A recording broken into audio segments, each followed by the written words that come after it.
Property Investing Insights, your authority on all things property investing, finance and wealth creation with Right Property Group.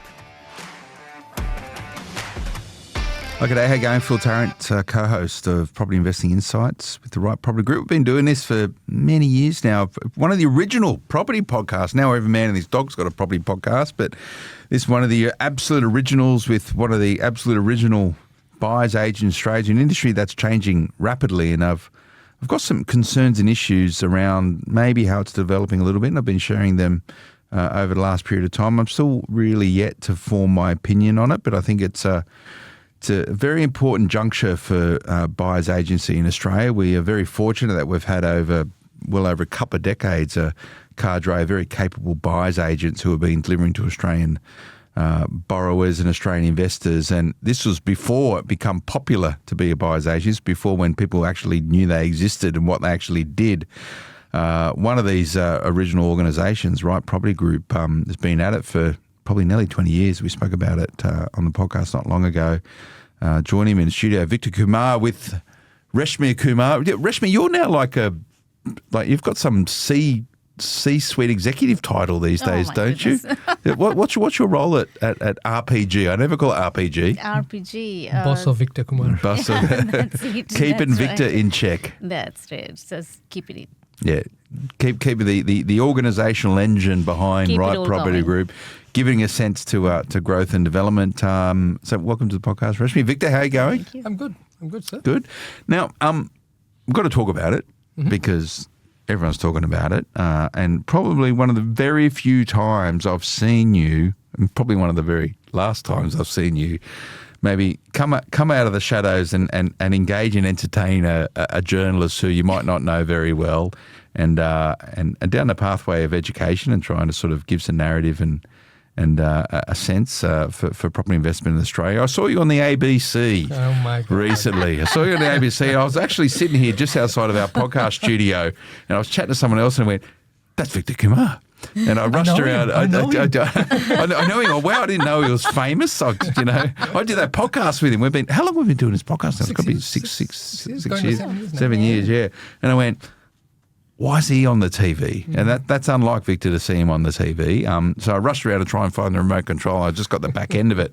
But then someone shared with me an article which headlined you, and this was with the ABC, the Australian Broadcasting Commission. And I think the story was, because I'm still not too sure what the story is about, or what I read online at least, was trying to maybe someone that might not necessarily know a lot about property trying to do a story on property, and they were sort of getting mixed up with whether it was a story around negative gearing or whether it was a story around how there's all this huge cohort of property investors who dominate the Australian property market, and there's a lot of information in there I wasn't too sure about. I didn't really get, and but I thought, what's Victor doing on the ABC? Normally you wouldn't do something like to come out of the shadows, because normally you're quite a sort of you're very open professionally and engaging with your clients, but you don't normally give too much away about yourself. So No. And I came home and said to Reshmi, I think, we've really been, how should I say, misquoted. I'll be very diplomatic over here. Misquoted in terms of what initially was someone reaching out to me and saying, "Hey, let's talk about the number of people that own multiple properties. Let's talk about what's happening in terms of the rhetoric with negative gearing." And so, of course, I did a big spill about negative gearing because, as you know, I am really passionate about how people hang their hat on negative gearing as part of an investing strategy. So, I talked you to death. Didn't get one mention of negative gearing. Didn't even touch negative gearing. Didn't even go there. Yeah. So that was interesting, an interesting exercise. Was it a classic bait and switch, or do you think they went, "I'm going to go and do a negative gearing story," but you gave them more interesting stuff? Look, I think they realized that they had a big leader headline with if they could embellish the numbers a little bit with what was said ad lib during conversations, and I think the producer got involved and said, "This is bite-worthy. Let's run with this. Let's forget about negative gearing. This is how the article will look, and this is how the TV piece will look." And the rest is history. And the Facebook comments in there, really. they weren't bad. They were not trolling or anything like that, but it really showed. And we were talking about how there's no education, financial education, and life education in terms of how negative gearing really runs, right? So the comments, which were, how dare this guy get his mortgages paid by taxpayers' money? Yeah. So the assumption was that they're taking all of the other taxpayers' money, helping me pay for my mortgages. I'd love that. Imagine that. Gosh. and I do note we're recording.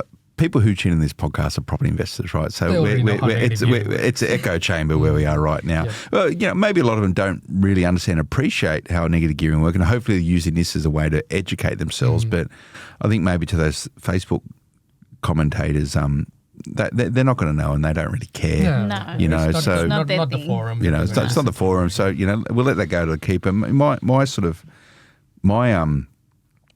base sort of position with journalism, and I guess that's what I do for a living. I'm a journalist, and I lead a very big team of journalists and content professionals here. Is that we always approach anything with you play the ball and not the man. It's okay to debate an issue, and it's okay to give differing opinions on a particular issue, and difficult questions. And difficult questions. You don't play the person, right? The CEO of a bank, for example, right? Like he's an executive whose job is to the interests of a bank. So you debate the issues. You don't go after them personally. That's just not cool. And I thought that story when I saw you would have been a lot more aggressive than what it was. I was like, it just wasn't really a story. I think they try to give a sense of like there's this big group of people who own all the properties in Australia, and it didn't really come out like that. No, it didn't. It didn't. No. It sort of alluded that the top tier investors control about 70% of the investment properties. I don't necessarily think that's correct. Certainly, the how they're portraying it was more so down the path of you have to be doing something really extra special to be in that top group.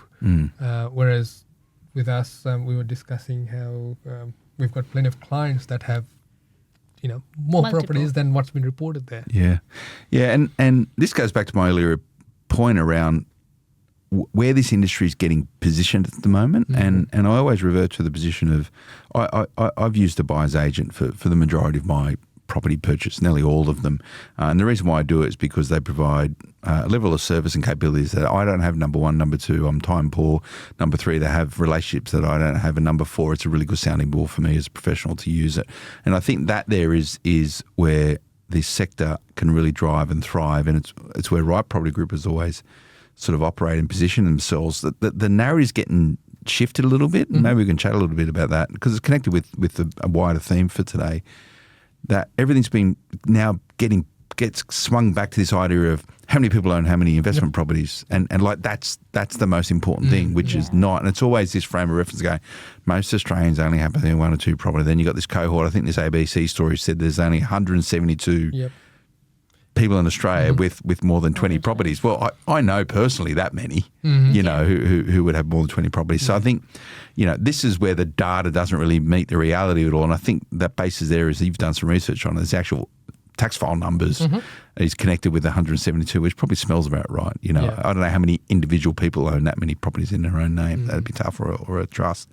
But, the key thing is that we've got to ensure that the language and narrative and what buyers agents do isn't all around I've bought this many properties for someone under market value, because they do so much more. That's correct. That's correct. And also equally importantly, I think it and in reference to the article as well, it's really important to understand that it's not the number of properties someone owns that gives guarantee to this service. It could be 100 dud properties. Or it could be 100 off the plan properties. In one transaction. And I'm sure it happens, right? The numbers don't always tell the story. But what I took mainly from that story and what I'd like to talk about today, it's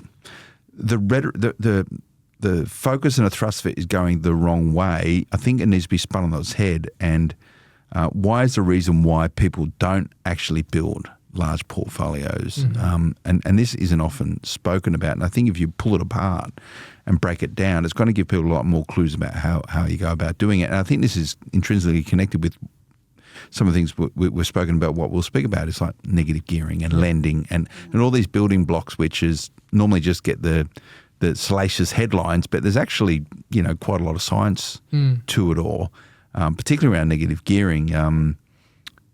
Education is absolutely critical. It's one of the reasons why we've been doing this podcast for many years, and I don't know how many clients you've worked with over nearly 20 years. You guys have been... Not many after they hear your podcast. You reckon?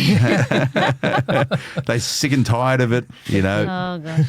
But have you ever sort of worked out how many clients you've helped? We actually are in the exercise of doing that now, Okay. Because it comes back to how you really count. To build portfolio for Yeah. more than a couple of thousand. Mm-hmm. Okay. Really. Yeah. So, She's now the business guy. That's what I See, mean. I'm Like you the said, data. you were trying to say, oh, Yeah. well, Trying to she punch knows. through that. She knows. because I'm on the numbers all the time. Yeah, you're in the so- numbers, yeah. So that's a couple of thousand people who, Yeah. Yeah. So we've helped. Yeah. And this is not just one property. These are multiple properties, Mm. right? So the number of people that only have one property is either limited by borrowing capacity, circumstances, or simply loss of appetite. But they're very few in comparison to the thousands we've helped that are multiple property ownership. yeah. And you would find that most, I'm just assuming that go down a pathway using buyer's agent. If it's not for the purpose of a owner-occupied property, let's put that aside. Yeah. We're talking about for the purpose of investment. They typically have a degree of sophistication and awareness through podcasts like this where they would engage a professional to help them on that pathway. That's what I'm seeing more of, That's that right. cohort. Yeah, yeah. There is a lot of education out there. Now, like I said in previous podcasts, the downside of today's day and age of information is that there's too much information. Yep. And so, which strategy do you take? And same as when we started, when we went to the different seminars, we were sort of worried about, or confused about which way we go. Yeah. And then we We just decided to use whichever strategy we were comfortable using and what was simple to follow. Yeah, and you moved around. We've spoken about it beforehand. You went down one pathway and another one, another one. Now you've got We it tried a few things, largely. But that's what I think the ABC story missed is like the mechanics of actually building a portfolio rather than just the sensationalist headlines around it. And negative gearing, it's not a strategy for creating a portfolio. It's a tax outcome, right? But to your point, and this article was supposed to give reference to or infer exactly what's going on with negative gearing. It pops up every now and then with there's going to be changes in negative gearing. There was a bit of, discussions around it probably 3-4 weeks ago, and everyone's like, no, it was on the headlines everywhere, and now it seems to be dissipated quite a lot. I think it's gone to the keeper. The upcoming federal election will be won and lost on housing policy, and we've telegraphed that before. That everyone's saying it now. We've been saying it for a long time, and it's going to become in many iterations. You see even the coalition's now coming out with a really big housing policy, which will be interested to see when it's all handed down. But let's just talk about negative gearing for a moment, because you said that this is something that you're right across, right? Yep. What was the story supposed to be about on negative gearing with the ABC? So the story what questions did they ask you? As an investor that has multiple properties and a large portfolio, how will it impact you when negative gearing is taken away? And how will it impact you when or if negative gearing is taken away? Was it if or a when? I think it was a when. Yeah. Okay. Will it cause you sleepless nights? And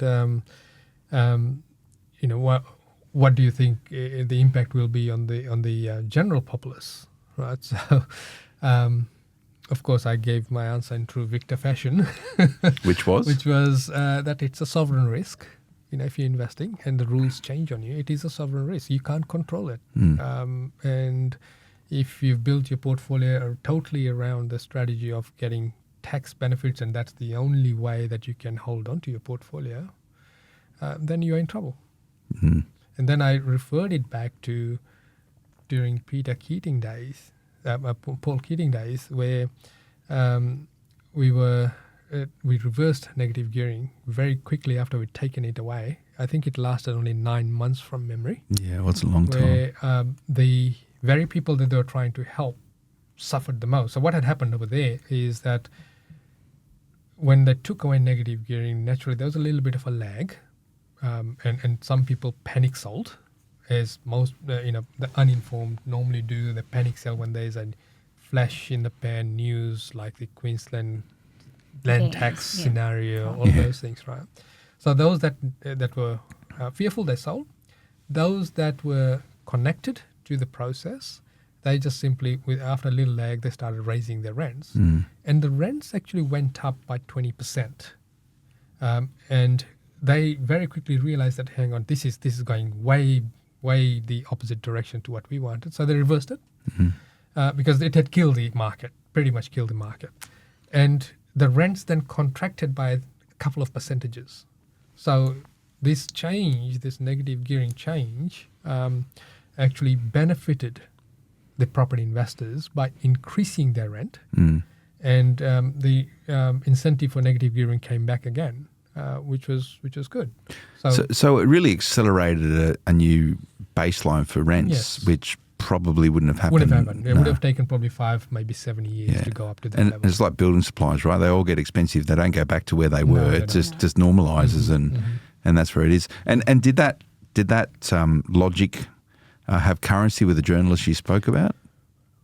There was no mention of it. Okay. Yeah. Yeah. So I think So it was just a boring story. it was You a didn't give boring me- story. It was too logical. Mm. It was too logical. It was too meta-factual, I think, and there was no sensationalism in it.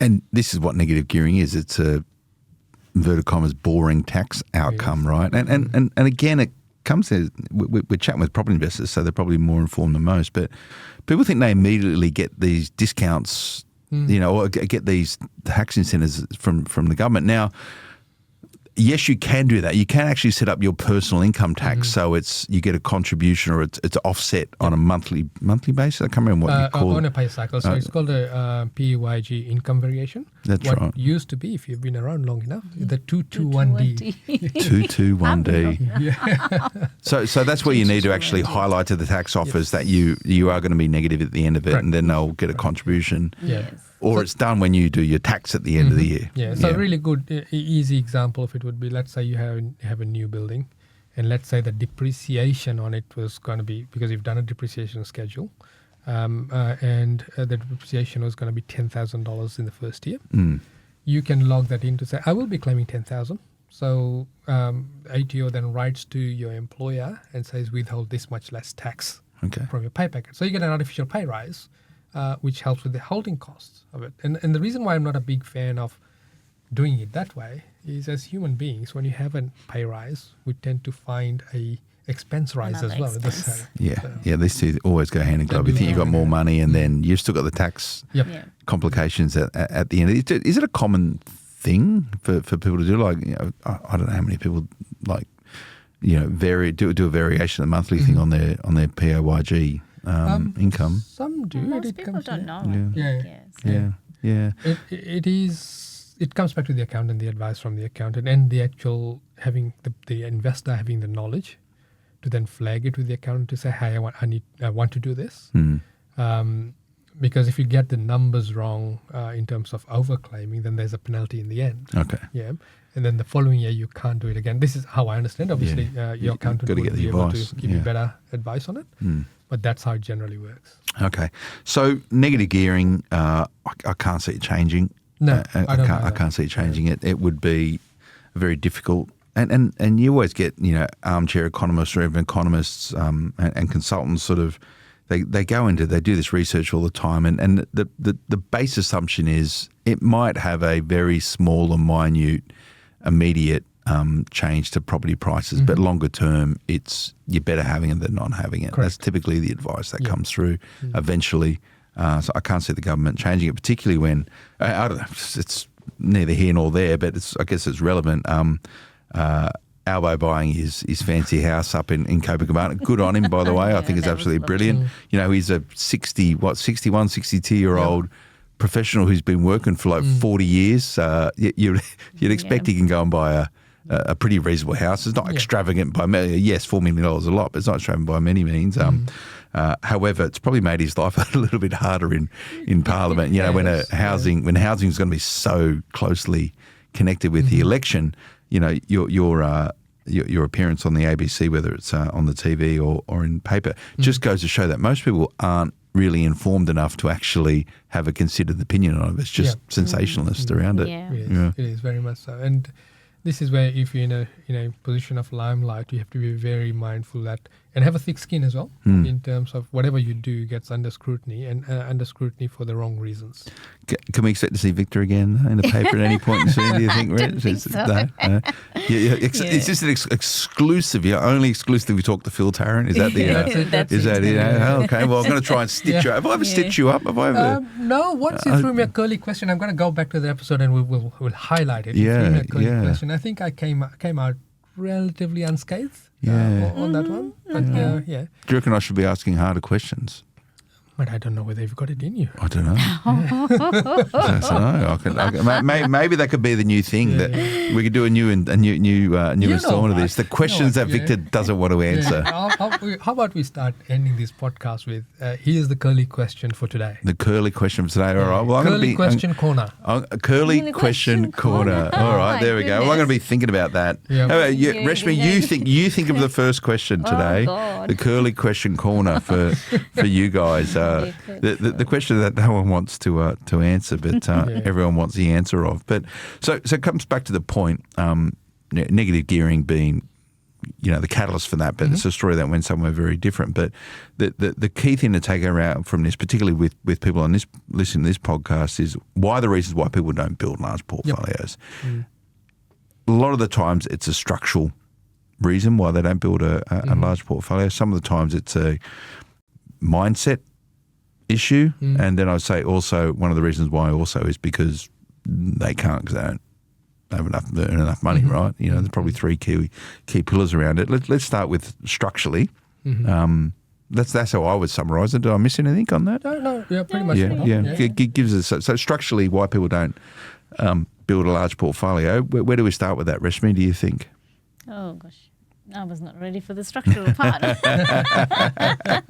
foundations, I guess. It's the foundations aren't right. They haven't got the right knowledge around how to do it. And so I think without that knowledge of how they're going to do that, I think they don't know what the first step would be. So structurally, what would... So lack of structure. Yeah. Lack of structure. And also lack of... It's the lack of why they get stuck more in the how, right? So if the why is big enough, you'll always find a way, ethically and legally. So then it comes down to, okay, is your circle of friends and your circle of influence, are they multiple property owners, right? And one of the reasons why we did can't let go of a plug, mate. One of the reasons why we did Right on Track is to get people in so that they can rub shoulders with people that have got more properties than they have. Like a positive peer group. Yeah. One thing I would say is as soon as it comes about property investing, people talk about buying a property. Yeah. That's the main thing, and that's not what it is. So buying a property isn't property investing. There's a lot of other work that goes around why. So that's the structural part. There's so many sort of sub-segments of structure, right? Yeah. There's to your sphere of influence, right? And if luckily, and there's pros and cons with it. There's so much information out there right now around property investment. If you're not actually connected, engaging with other like-minded property investors, and you're right on track versus, there's a lot of Facebook groups around it. I don't know if you ever look at those. I try and avoid them. But I'm the silent lurker on those. Yeah. And a lot of the time I just go, you've got to be careful of, it's good to be surrounding yourself with people who are interested in property, but make sure you're surrounding yourself with people who have the right attitude towards property. Some of those Facebook groups are armchair sort of warriors who, it's a lot of danger in there as much as a lot of good stuff. I don't know. You look at it. Do you ever get hassled on the? No, I don't post. No. I don't post. No. Yeah, like I said, I'm a silent lurker. Yeah. Right? So this ABC was the exception, and I'm regretting it already. But when you look at these Facebook groups, these discussion groups, there's always someone there with an agenda to sell something. Yeah. But let's take that away. There's always then someone there that's going to be a troll and say, no, it can't be done that way, or why did you do this, or why did you ask this question? Yeah. So this is where you need really a nurturing space to be able to do There that. should be no Facebook group. It should be face up group. Like face up, straight face to face. Ask those questions face up. It sometimes can be, and property is an interesting. It's really interesting sector of investment because it's an enabler for a lot of people that normally wouldn't have an opportunity to create wealth in a quite a considered and predictable way, but it sometimes attracts some pretty nasty people into it. It's and whether it's it's a low barrier to entry property. I think it's very accessible to most.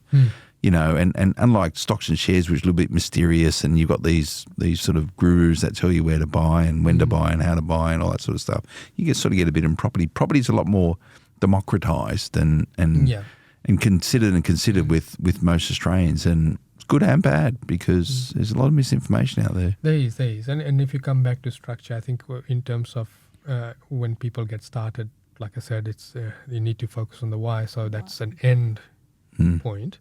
Getting in for the wrong reasons, right? And making sure that you're buying the right type of property for your age bracket. Yeah. And for that cycle, and for that income bracket as well. Yeah. Right? Because you can't. Let's say someone's earning say 200,000, as opposed to someone earning 80,000. The two types of properties that they can buy are different because for the simple borrowing capacity. But it could also be that the 80,000 is able to build a bigger portfolio than the person earning 200,000 because they have less discretionary spending. Yeah, and I was chatting with someone the other day, and they're saying like there's people in corporate life who, they might be middle management and they're a lot wealthier than the CEO of the company because they're just deploying their money more effectively. And again, that sort of comes to the point around why people don't build large portfolios is. This sort of, I think it's actually a principle in some sort, but the more you earn, the more you spend. So when you're sort of rationing your dollars, you typically make better financial decisions, right? You do because you're hanging on to your dollars a lot more wisely. People in the comfort zone level, right? So there's no need to do anything more than that. Yeah, and also if you're earning big bucks, then you're rubbing shoulders with other people that are earning big bucks. Then the flashy toys and all that play comes into mind, and you need to then have a house to match your income status. You then have to have a car to match your income status. The kids now need to go to the best private school because you can afford it, and there's nothing wrong with that. Yeah. And then before you know it, there's hardly anything left over for investing. And then, of course, you then start focusing on, okay, I'm giving so much tax away. Let's buy a property and grab some tax back, and that'll help me hold on to the property. And if you look at from the yesteryears, that's how property investing was pitched, was use your tax dollars for cost of a cup of coffee per week. You're going to hold on to the property. I can still see the headlines when we were starting to learn. I think those days are largely gone. You don't get too many people out there sort of. But, it might come back, we're only chatting off air very quickly. There's some potential changes to stamp duty in Victoria. When that happens is when, if you're buying off the plan apartments, there's no stamp duty. Yep. You're going to start seeing a lot more of that. That's right. Tell you, that's right. Back to that cycle. Yeah. Well, look, I learned a very long time ago with tax and with government incentives, there's no such thing as free lunch. Yeah, so you will get a sting in the tail, whether it is, okay, you didn't pay stamp duty, so there'll be some level of clawback at that point in time, or naturally the property prices will inflate to compensate for the money that you're saving. And also, if that's the only reason that you're investing, and that was the one that pushed you over the line to actually buy that type of property, you could potentially end up with a lemon. Yeah, a lot of people with lemons in property, and that's the reason why, back to the stats, most Australian investors only own between 1 or 2 properties, right? Yeah. The appetite isn't there. I think it takes a certain type of person to be able to build that type of portfolio as well. So. It's a huge mindset thing, right? Yeah. You've got to be. It doesn't happen by accident. No. And people equate owning properties to owning your home mortgage, so therefore you're contributing the whole lot to it, and that's the mindset they come in with, which sort of constrains them. Then there's the hangover of our previous generation of, you need to pay off your home first and drop the debt down low just in case something does go wrong.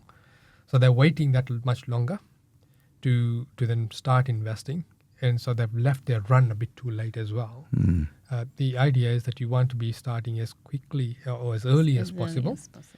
And having spoken with many investors that have got multiple properties, I asked, my parting question's always been, what would you do differently today?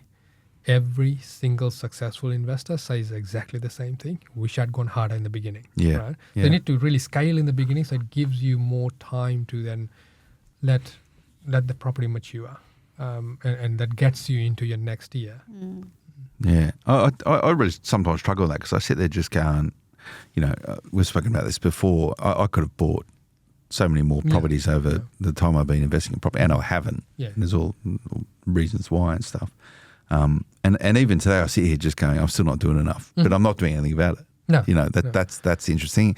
And then you sort of compare and you contrast yourself to other people. Then I go, I really should have done a lot more. I know I'm going to be sitting back in 10 years' time going, I should have been doing heaps more than what I'm doing right this moment in time, right? And this is a mindset thing. You've got to actually own it and take action because otherwise nothing happens. That's right.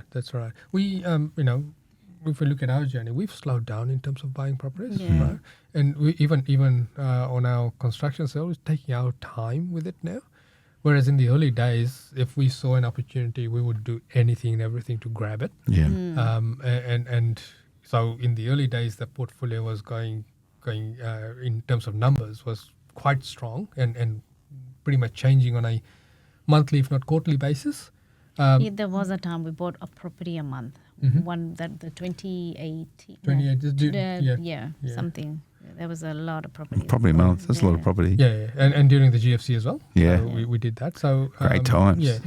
And that's the journey, right? So if I equate that, take away the numbers. If we look at it from a process point of view, the banks were willing to lend the money. And when they were willing to lend the money, we went hell-bent for leather. There comes a time when the bank's no longer willing to lend you money. Policies change, the appetite changes, the economy changes. That's when you hold on. And that's one of those big points, right, is access to money is a key reason why people can and can't build a large portfolio. But, back in the GFC times, sort of, we didn't start investing just the tail end of it. And it was so easy to get it. It was just easy, right? Like, it was didn't have it. Like it was because you didn't have it was easy because you didn't have, I don't know, you probably had a lot more property then, but it was still relatively easy compared to today. It was easier for brokers to do the business of broking. It was easy to get the debt. The numbers weren't as high. And that access to cash, was a great accelerator. I don't know if people are going to be talking about right now in 20 years' time saying, remember how easy it was to get debt in 2024 and is it going to get harder moving forward? I think it's the value, isn't it? The value keeps increasing. So if you look at back when 2009, value of the same property was 300,000. Same property now, arguably 900, if not more. So you need more deposits. If 10% was the going rate in terms of deposits. So back then you needed 30% plus your stamp duties. So let's say 50K you're in. Now you need 90K plus your stamp duties and all that. And so it's more like 120, 130 and then you're in. That's a lot of money. So it's doubled, if not more. And it's quite hard for people to save that sort of money these days. Like that's a lot of money to raise. A lot of money to raise. Which raises the question, right? We're talking about the same properties right now. And we're talking about, it's going to take us 120K to get into the same property that we were able to buy for 50,000 of our money, whether it's from equity or whether it's from savings. We go forward 10 years, we'll be saying exactly the same thing, saying, oh, look, we could buy them for 120 before. Now we need to come up with 200, 250 even. But it was equally hard as well back then too. Like, sometimes, the incomes were low. And it's all relative. You've got to put things into perspective. But I think this is the argument around housing affordability is that the speed of growth of property isn't keeping up the speed of growth of wages. But from what I understand, we've had the biggest spike in wage growth in years recently. So wages have risen quite a lot. That it's just this intersection between what you earn and what you can afford and where you should be buying is the challenge. But it's a podcast around property investment. But I still, if you are a younger investor, you might be investing with a boyfriend or girlfriend or whatever your version of a relationship is, and you haven't invested beforehand, and you don't have a principal place of residence to draw equity from. It's hard to raise 120 grand. Of course. I don't know. This is it. I don't know how people are going to do that these days. Yeah. People don't have that much surplus income. No, they don't. Yeah. Especially with the way inflation's going at the moment. Yeah. And then also our instant gratification society, Uber Eats, your flashy cars in the sense of new cars, right? Not the high-end cars. And then the mandatory credit card that you need to have. You know what? I don't see old cars on the road anymore. I'm not talking about classic vehicles. I'm talking about like good old-fashioned student S-boxes, That's right? Where's the beat-up Corollas, right? But where are they? Like they just don't exist. Yeah. Like if you see when you go, look at that. There's a car from like 25, 30 years ago. No one drives them anymore. No. This is the reason why. But Reshmi, how many people sort of find Right Property Group because they were told they've got to buy a negatively geared property? Does that happen anymore? That they come in. Yeah, do they say? They go, oh yeah, I need to talk to you because I need to get a negatively geared property because I pay too much tax. That is a common question. Yeah. But it comes through during the conversation. Yeah, Okay. it is. But it's a lot more like, can you find me a positively geared property? It's Okay. more that way. Do positively geared properties exist anymore? Victor? No.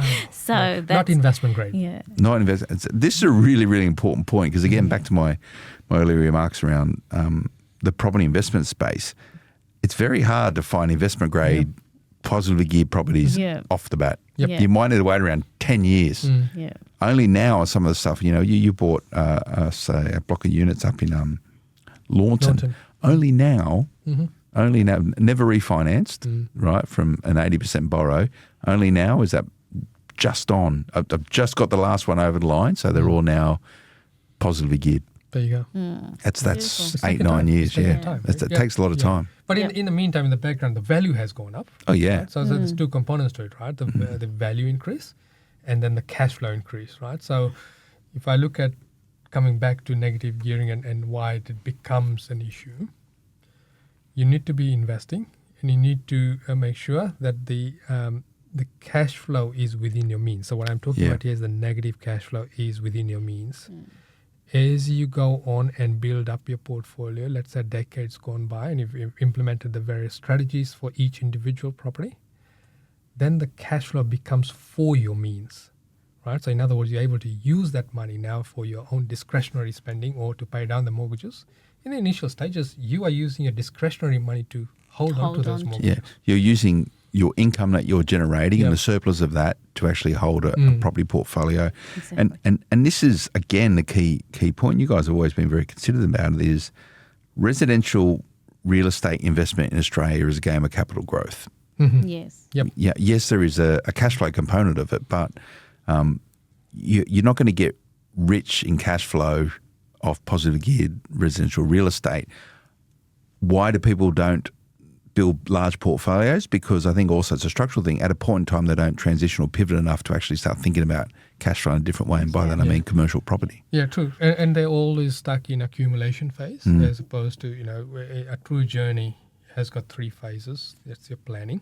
You need to be consistently planning in terms of your portfolio acquisition, your restructuring, your increasing your rents, the relevance of your portfolio as well, because there can always be sell downs at some point in time. Yeah.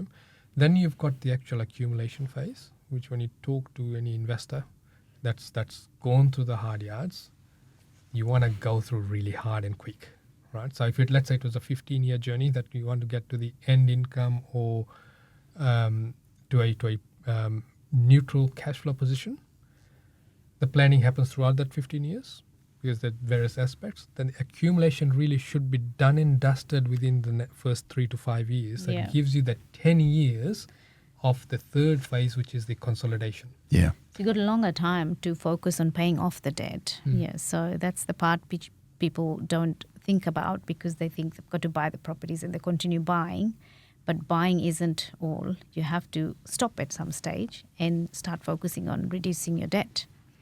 You've probably gone through this, and I sort of consider in my sort of portfolio journey in building, there's been sort of cycles of accumulation where you sort of you do a cycle of accumulation, then consolidation, and then you sort of in parallel with that you have another cycle of accumulation and consolidation, and in parallel with that also. So you sort of have 3 or 4, you probably sort of 5 or 6 distinct sort of... You can see the spikes. Where you've got like your original stuff's probably still going, and then you keep that, but then you sort of change what you buy at a different speed, and you get another period of accumulation, and then you do the same. I'm seeing that in my own sort of portfolio journey, which is okay. You know, so it means that irrespective of the market cycle, or you know, probably we've spoken about sort of design your decade before, you get a whole bunch of different parallel paths running in probably universally at the same time. And so when the conditions are right for you, you go and buy or do whatever you need to do, not waiting on,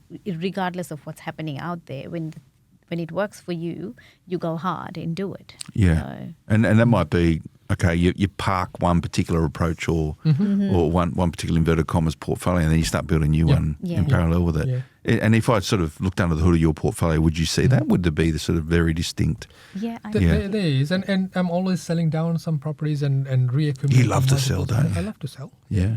I don't make any secret that I don't sell down any properties. But they're very strategic sell downs. Reasons. We bought them for the reason to sell. So at some point in time, once it's done its job, right, we sell, because then that actually releases more equity. So discretionary spending, paying down mortgages, funding and construction. I'm always replacing the rental income stream, but I'm not replacing the number of properties. Okay. Right? So build a granny flat as an example, or sell down 1 or 2 properties and buy a block of units. They all become... So the numbers are fluctuating. Yeah. And this, again, is the financing. This is one of the reasons why people don't build a large portfolio. You get quite tactical with it, where you can actually keep the debt but sell the property and move the debt to another asset. So you don't need to go through a whole new... Is that difficult to do? Like to change the asset connected with the debt? Can be. It depends on the lender, right? Okay. So most lenders will have, the whole loan portability box ticked. Yeah. To say, yes, we can always port the loan, change the security, but it's in the finer print as to the time frame, how the process works, how much money they retain. So you best ask the broker to find out 100% what the process is with your lender, if you're planning to do that. And for the uninitiated, we're talking about a security swap. So you're selling your house or your property, and then you are not discharging the loan. So your loan still is active. You're still paying interest on that loan. There's no security. And you're given a time frame. Sometimes it's simultaneous. Other times it's up to 90 days to find a replacement security at the same purchase price. If you retain, not going to chip in more money at the same purchase price as your original property. We've done this in our portfolio with the St. George. Was it St. George? St. George. Yeah. This is where it gets really tactical, because you're sitting there going, well, I don't want to get a new loan. You might not be able to service a new loan. However, you can swap the asset around it for the purpose of and in that swap over, you tend to pocket a couple of 100 Gs. Yeah. Right? So I love doing that, because to get a easy finance solution for a large portfolio is rather time consuming. So this is an easier way of doing it. Yeah. And as your portfolio grows larger, and this is probably one of the other reasons why people don't hold as many properties, is the finance definitely gets easier. You end up paying more for your finance as opposed to less, because you're not part of the norm. Yeah, and you pay a premium sometimes, that's okay, but if you're smart enough, you can actually factor it in. But I know a lot of property investors they keep all their debt, they just offset it, rather than discharging loans, because you never know, to your point, you never know what's going to happen. So having a loan can be an asset, and sometimes, and I've seen people the other way, where they just haven't administered it properly. They might have stuff in offsets at P&I, and they pay off the loan, and it automatically discharges. They go, I want to keep it. Fun fact. So if let's say you've got a redraw feature in your loan, and you've put money in, this is just speaking for a friend, not me. And if you overpay your mortgage with certain lenders with blue logos, they automatically internally discharge your loan, right? But they keep the security, but you don't have a loan anymore. Really? Yeah. So you have to actually make a phone call, and there's a form to fill to say, yes, you'll be discharging, you won't be discharging it, you'll have $1,000 left on the mortgages and not to take any more repayments. Yeah. Because if the direct debit goes through automatically, it discharges the mortgages. Yeah. I remember when I had a whole bunch of stuff offset in the smart property portfolio and I was like trying to work out exactly how much to leave in there because you just didn't want to discharge the loan. Yep. And it turns into an absolute nightmare, to try and... but again, that's really quite tactical. So let's summarise the reason why people don't build large portfolios. Structure, mindset, finance are probably key things. Is there anything else, Victor? The age at which they start, age, really. Age at they start, And the type of property they buy in relation to the age. Yeah. Right? Because that definitely changes as you become older. The types of properties you need to buy is very different. So you need to de-risk it as much as possible. Then, of course, you may start before you've had kids, then kids happen, then you never jump back onto the bandwagon of investing. So life takes over. And that does happen. Life's probably one of the major reasons why. You lose focus, not a bad thing, but you just probably have conflicting priorities. That's right. Yeah. But you can always get back on. You can always get back on. However, most people then try and say, okay, now I bought that for that much. How much? That's probably your bank calling. It is. You must have discharged a loan. No, I haven't discharged any loans. So no, if you look at where most people do go wrong is when they are then jumping back on the bandwagon. Yeah. They're trying to compare what they bought before, at what price, and Can't where. do that. And it's hard, and they don't want to do it as well. We've had quite a few people. So I look at your St. Mary's one, right? We bought that for what? 300? No, it's 212. 212, yeah, that's right. And we did a big reno on it. Yeah. And so today, that's an 800K property plus. Yeah. 800 plus. We'd be buying it at a song for 800, right? Yeah, we sold that probably 2 years ago. Yeah, well, there you go. So if we were to compare that with back then, and we're buying the same type of property in the same area, still strategically okay, but it's a big mind shift change to say, okay, I am paying 3 times what I paid just a mere 12 years ago. I sometimes find it still difficult to fathom. You said it's only 12 years ago. Yeah. Yes. It was 212,000. That's right. It's thereabouts. I think it's 212. Like it's a 2-bedroom place on a corner in North St. Mary's. Yeah. Like it didn't. Did it feel like a lot of money back then? I think it did. It did. Yeah. It did. Yeah. But And we'd made retail back then. Yeah. Because it was like everyone. Well, you were out in the western suburbs of Sydney, and a handful of maybe other buyers agents. Back to my earlier point, there wasn't many buyers agents around then. It was like that was an asset, like having something that most people didn't know about. That's true. And we paid the right price for its condition. Yeah. And I guess when you look at it today, back then, it was a bit hard to fathom that it'll actually cross the 800K mark. Imagine that property. Right? It's just, and even so, I look at it and go, it's not worth 800 something. It's close to the train, close to, all the, I wish I held on to it, but at the point in time, it was the right thing to sell. I leveraged the money in a different way, which was good. But it's always hard you can't compare yourself all the time to other people and how they're doing. I think you can look where successful people are doing and how they're doing it and try and emulate bits and bops of it. But, it's folly to actually compare and contrast yourself. But what I would say, though, as a property investor, be very careful.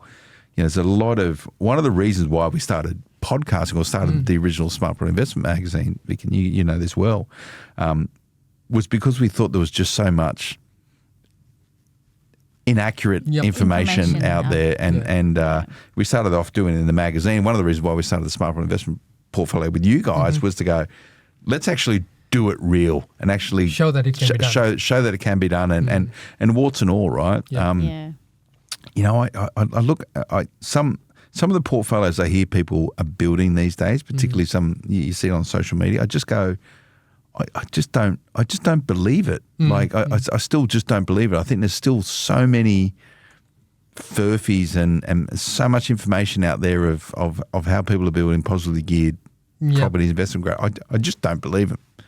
It's impossible. Look, you know. Yeah. And it's a rising market, There are some people that have done it really well, right, and not taking it away from them. But when you start using, the number of properties you have as the beacon to say, hey, come to me, it sort of then starts sending the wrong message from a viewpoint. I know we're talking about how we can get people to multiple property ownership, but you don't want it to be just a flashy number. Still needs to come back to, okay, what does it do for you? Yeah. And why you're investing in the first place. Yeah. So what's new at RPG, Reshmi? Anything exciting to share? Anything going on? Well, we've just moved into the office now. Oh, okay. Yep. After 4 years? 4 years. So a post-COVID office. Yes. Yeah. Back in business. Always been in business, but back in. Yeah, how's the team? They excited, engaged, and I think today was the first day. Yeah, okay. So I think everyone's pretty cool about it. Yeah. So Has Victor splurged on the coffee, or is he still serving international roast?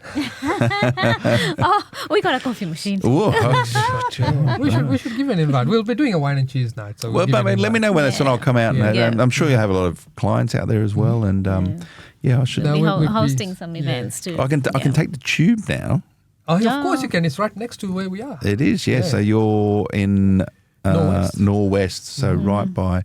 Yeah, I like Norwest. It's so much stuff going out there. Yeah. And the next right on track? It is going to be most likely on the second Tuesday of November. Okay. Yeah, so after the Melbourne Cup after Tuesday. the first Tuesday of November. Yeah. Okay. So once you bet on the horses, you come and bet on properties. Yeah. So that should be the headline for the ABC. Mate, you've missed it. That's a really good soundbite. Gosh. It's really funny. I sort of dabble in the share market, and I sort of see it like, share traders would hate me saying this, but I think it's like I think it might be a good investment. Yeah. I don't think the same about property. Yeah. Because I know it, I like it, I trust it. Structurally, it's a good thing to invest in, but it is more forgiving when you give it enough time, and there isn't that staggering decay factor if things go wrong, whereas shares can have that. Yeah. If provided you've bought investment grade properties in the right areas within your means, you just simply can't go wrong. Well, this is the curly question. I'm going to ask a curly question. It's going to be next podcast. No. Have you got one for it? I haven't thought of one. No. Typical Jill. No. Not missing an opportunity. No. What really is investment grade? Because everyone bandies it around. Yes, of course. What is it? Yeah. So, if you look at investments, there are three components to it.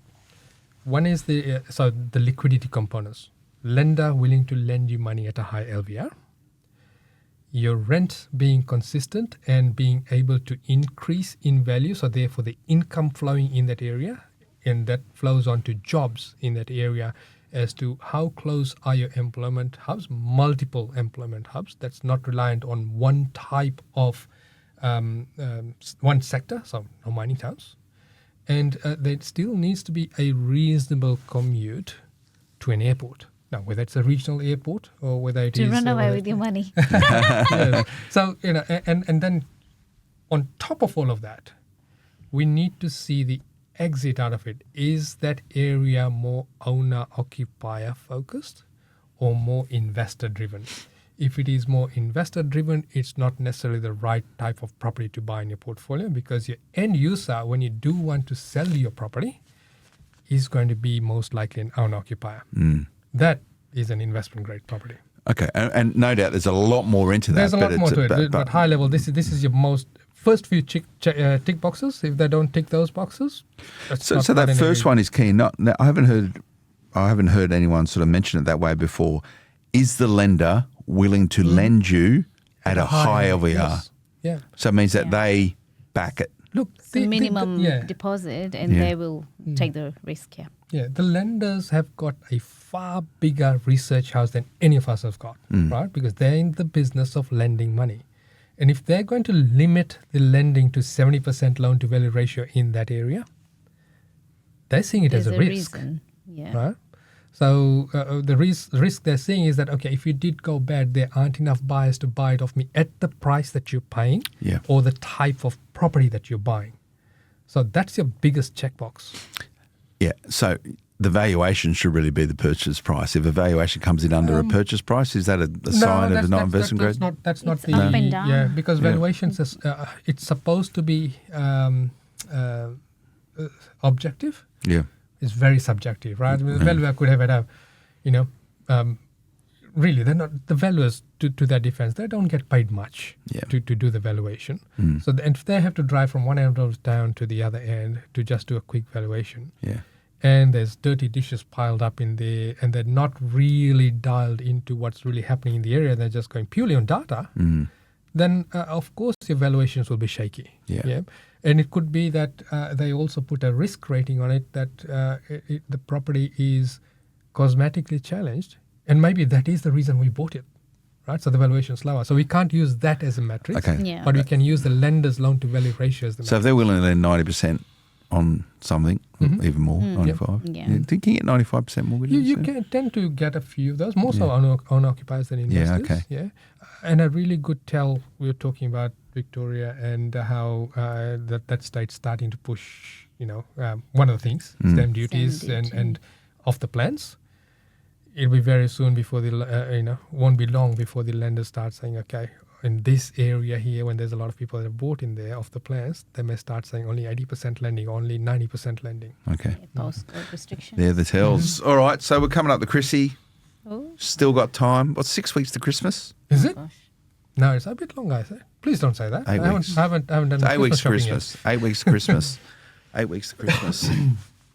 God. Yes, the year's certainly gone past, hasn't it? So can I come to RPG HQ now as a client and come and sit in your boardroom and do meetings and all that good stuff, or does that happen? Is that your curly question? Yeah, it is. That's a curly question. Early days yet. Early Bill. days. Early days yet. Yeah. Wow. That's good. Yeah. So plenty of time though to chat with you guys Yes. before Chrissy. Yep. Yeah, we generally we don't shut down over Christmas. There's still deals happening. We do go down to a skeleton style. Some of the best deals are over. Yeah, Chrissy. absolutely. Some crackers. Yeah. Yeah. Yeah, that's So good. there's always, the question is this the good time to get started this close to Christmas? The best time to get started is when you're ready. Yeah. Don't let, events in the calendar and events in the news dictate when you start. Okay. And you guys have mortgage capabilities as well if people Yes, we need that do. support. Yep. Okay, nice one. Website, best way? It's rightpropertygroup.com.au. All right, there you go. Check it out. That's good. Well, thank you. I know it's been the Victor show today Yes. because it he's has been because he was ABC. Mr. He was ABC. learning his Yeah. ABCs. Yeah. Well, Of journalism. Maybe. It wasn't too bad. It was, I thought you come across pretty well, Vic. I think they just got a little bit confused as to how to take the story, like which direction to go. Yeah, They it's just just- muddled it all up and Sometimes journalism is a bit hard, right? If you don't understand something, and property investment, we think it's simple and easy, and you bandy around terms so quickly, and you just assume everyone knows about it. It can probably still be a bit complicated for some. But anyway, thanks for tuning in, everyone. I always enjoy catching up with Reshmi and Victor Kumar at Right Property Group. Remember to go and check these guys out. You can find them on Facebook as well. Right Property Group. That's RIGHT. That's probably where you need to know when the next Right on Track is. You can register and do all that sort of stuff there. Thanks for tuning in. We'll see you next time. Until then, bye-bye. The information featured in this podcast is general in nature and does not take into consideration your financial situation or individual needs and should not be relied upon. Before making any investment, insurance, tax, property or financial planning decision, you should consult a licensed professional who can advise whether your decision is appropriate for you. Guests appearing on this podcast may have a commercial relationship with the companies mentioned.